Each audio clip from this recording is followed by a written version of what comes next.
The guarantee of assured placement with highest salary package. Academic year 2023 to 2024, 100% placement. Admission opens in Saint Mother Teresa Engineering College. நெல்லை காங்கிரஸ் நிர்வாகி ஜெயக்குமார் மரண வழக்கில் 20 நாட்களாக எந்த முன்னேற்றமும் இல்லாத நிலையில் வழக்கு சிபிசிஐடிக்கு மாற்றப்பட்டது. தற்போது சிபிசிஐடி போலீசார் வழக்கு பதிவு செய்து விசாரணையை தொடங்கியிருக்கிறார்கள். கூடுதல் விவரங்களை வழங்குவதற்காக செய்தியாளர் பார்வையில் இணைகிறார் செய்தியாளர் மருதுபாண்டி. அவரிடம் பேசலாம். மருதுபாண்டி, 10 தனிப்படைகள் அமைக்கப்பட்டு 20 நாட்களாக குற்றவாளியை தேடி வந்தும் நெருங்க முடியவில்லை. எந்தவித முன்னேற்றமும் இந்த வழக்குல ஏற்படல. அதற்கு என்ன காரணம்? சிபிசிஐடியிடம் முழுமையாக இந்த வழக்கின் விவரங்கள் ஒப்படைக்கப்பட்டு விட்டதா? அவர்கள் முழுவதுமாக எப்பொழுது வழக்கு விசாரணையை தொடர்கிறார்கள்?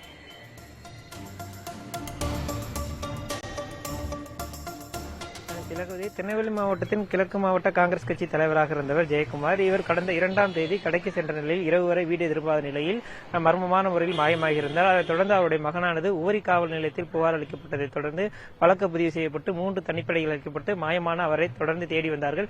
இந்த நிலையில் கடந்த 4ஆம் தேதி அவருடைய தோட்டத்திலே மர்மமான முறையில் சடலமாக கண்டெடுக்கப்பட்டார். அதற்கு பிறகு அவர் உடல்கூறாய்வு செய்யப்பட்டு உடலானது உறவிடம் ஒப்படைக்கப்பட்டிருந்த நிலையில் தொடர்ந்து டிஎஸ்பி தலைமையில் 10 தனிப்படைகள் அமைக்கப்பட்டு பல்வேறு கோணங்கள் என்பது விசாரணை நடத்தப்பட்டு வந்தது. குறிப்பாக அவர் எழுதியதாக 2 கடிதங்களும் அவருடைய மகன் காவல்துறையிடம் ஒப்படைத்திருந்தார். ஆக அந்த கடிதத்தில் குறிப்பிட்டிருந்த பல்வேறு நபர்களிடம், அரசியல் கட்சி நிர்வாகிகள், தொழிலதிபர்களிடம் தொடர்ந்து விசாரணை என்பது நடத்தப்பட்டது. பல்வேறு நபர்களிடமிருந்து தனக்கு கொலை மிரட்டல் இருப்பதாகவும் அந்த கடிதத்தில் குறிப்பிடப்பட்டிருந்தது. ஆக அந்த நபர்கள் அனைவரையும் அழைத்து விசாரணை என்பது நடத்தப்பட்ட நிலையில் எந்த முன்னேற்றமும் ஏற்படவில்லை. ஆக தொடர்ந்து காவல்துறையினர் பல்வேறு கோணங்கள் விசாரிப்பதற்காக அந்த உடல் கண்டெடுக்கப்பட்ட இடம் இருந்து சுமார் 15 கிலோமீட்டர் சுற்றளவுக்கு சில சிசிடிவி கேமராக்களை கைப்பற்றி தொடர்ந்து தொழில்நுட்ப ரீதியாகவும் இந்த கேமரா காட்சிகள் அடிப்படையாகவும் விசாரணை மேற்கொள்ளப்பட்டது. இது தவிர அவர் எழுதப்பட்டதாக கூறப்பட்ட அந்த கடிதத்தின் உண்மைத்தன்மை ஆய்வு வகையில் அவருடைய கைரேகையை ஒப்பிட்டு பார்ப்பதற்கும், அதே போன்று உடற்கூறு ஆய்வு முழு அறிக்கை மற்றும் டிஎன்ஏ அறிக்கை உள்ளிட்ட பல்வேறு அறிக்கைகள் வேண்டியும் அதுக்கான பரிசோதனைகள் நடத்தப்பட்டிருந்தது. ஆனால் அறிக்கைகள் தற்போது வரை கிடைக்கப்படவில்லை. அதன் காரணமாகத்தான் விசாரணையில் பல்வேறு முன்னேற்றங்கள் எதுவும் ஏற்படாத காரணத்தால் இந்த வழக்கானது தற்போது சிபிசிஐடிக்கு மாற்றம் செய்யப்பட்டுள்ளதாக தமிழக காவல்துறை இயக்குநர் அறிவிப்பானது வெளியிட்டிருக்கிறார். இந்த நிலையில் இது தொடர்பாக திருநெல்வேலி மாவட்டத்தில் இருக்கக்கூடிய அந்த சிபிசிஐடி அதிகாரிகளிடம் திருநெல்வேலி மாவட்ட காவல் கண்காணிப்பாளர் அலுவலகத்திலிருந்து இந்த வழக்கு தொடர்பான ஆவணங்கள் அனைத்தும் தற்போது இன்று காலை ஒப்படைக்கப்பட்டிருக்கிறது.